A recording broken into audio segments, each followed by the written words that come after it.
യേശുവിൽ പ്രിയപ്പെട്ടവരെ, ഈ പ്രപഞ്ചത്തിന് പോലും ഉൾക്കൊള്ളാനാവാത്ത വിധം അത്ര വലിയവനായ ഈശോ നമ്മുടെയൊക്കെ കുഞ്ഞു ഹൃദയങ്ങളിലേക്ക് കടന്നു വരാനും മാത്രം ചെറിയ ഒരു വസ്തുയുടെ രൂപത്തിലേക്ക് ഒതുങ്ങിക്കൂടാൻ അവിടത്തേക്ക് സാധിച്ചു. ആ ഈശോയെ ഒത്തിരി അധികം സ്നേഹിച്ച, ശിശു സഹജമായ സ്നേഹത്തോടെ ഈശോയെ സമീപിച്ച് ഒത്തിരി ചെറുതായി ഈ ഭൂമിയിൽ ജീവിച്ച് സ്വർഗരാജ്യത്തിൽ ഒത്തിരി വലിയവളായി മാറിയ വിശുദ്ധ കൊച്ചുത്രേസ്യയുടെ തിരുനാൾ ഇന്ന് ആചരിക്കുകയാണ്. ഉണ്ണീശോയുടെ കൊച്ചുത്രേസ്യ എന്നാണ് അവൾ അറിയപ്പെടുക.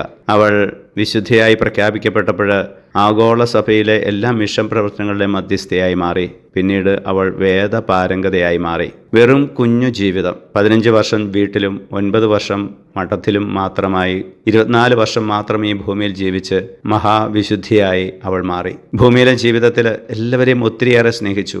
ആരെയും വേദനിപ്പിക്കാതെ, ഒരു ചെറു വാക്കുകൊണ്ട് പോലും, തൻ്റെ ബുദ്ധിമുട്ട് പോലും മറ്റുള്ളവരെ അറിയിച്ച് അവർക്ക് വേദന ഉണ്ടാകാത്ത രീതിയിൽ അവൾ ജീവിച്ചു. അതുകൊണ്ട് തന്നെ സ്വർഗത്തിലെ തൻ്റെ ജീവിതം ഭൂമിയിൽ നന്മകളാകുന്ന റോസാപ്പൂക്കൾ വർഷിക്കാൻ ഉപയോഗിക്കും എന്ന് അവൾ പറഞ്ഞിരുന്നു. നമ്മുടെ ജീവിതങ്ങളും അനുഗ്രഹമുള്ളതായി മാറാൻ ആഗ്രഹിക്കാം, പ്രാർത്ഥിക്കാം.